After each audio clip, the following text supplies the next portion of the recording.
ഒരു ദ്വീപിന്റെ സ്വപ്ന സാക്ഷാത്കാരമായ ആലപ്പുഴയിലെ പെരുമ്പളം പാലം മുഖ്യമന്ത്രി പിണറായി വിജയൻ അല്പസമയത്തിനകം നാടിന് സമർപ്പിക്കും.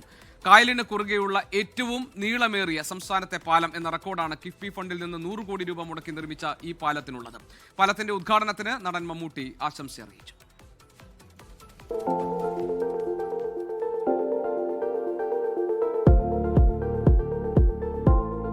നാലു ഭാഗവും കായലിനാൽ ചുറ്റപ്പെട്ട പെരുമ്പളം ദ്വീപിലുള്ളത് 15,000-ഓളം വരുന്ന ജനത. ഇവർക്ക് കരയുമായി ബന്ധപ്പെടാൻ വള്ളവും ബോട്ടുമായിരുന്നു ഏക ആശ്രയം. മഴവില്ല് പോലൊരു പാലം കിഫ്ബിയിലൂടെ യാഥാർത്ഥ്യമാകുമ്പോൾ ഈ ജനതയും സന്തോഷത്തിലാണ്.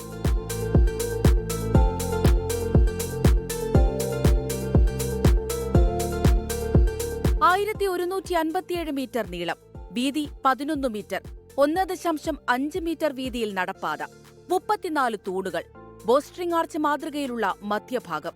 100 കോടി മുടക്കിയാണ് പാലം പൂർത്തിയാക്കിയത്. ദ്വീപിന്റെ ടൂറിസം പദ്ധതികൾക്കും കാർഷിക വിഭവങ്ങളുടെ വിപണനത്തിനും പാലം വലിയ കരുത്തേകുമെന്ന പ്രതീക്ഷയിലാണ് എല്ലാവരും. സാധാരണക്കാരന്റെ സങ്കടങ്ങൾക്ക് പരിഹാരമുണ്ടാക്കുന്നതാണ് യഥാർത്ഥ വികസനമെന്ന് ഞാൻ വിശ്വസിക്കുന്നു.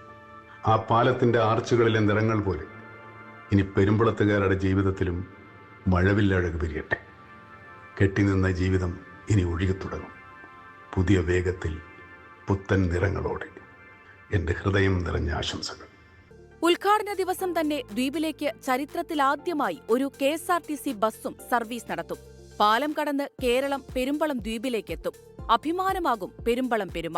24 ആലപ്പുഴ. ലോകത്തെവിടെയായാലും ഏത് സമയത്തും 24 വാർത്തകളും ഓഗ്മെന്റഡ് റിയാലിറ്റി പാക്കേജുകളും എക്സ്പ്ലെയിനറുകളും വിശദമായി കാണാൻ ഞങ്ങളുടെ യൂട്യൂബ് ചാനൽ നിങ്ങൾക്ക് സബ്സ്ക്രൈബ് ചെയ്യാം.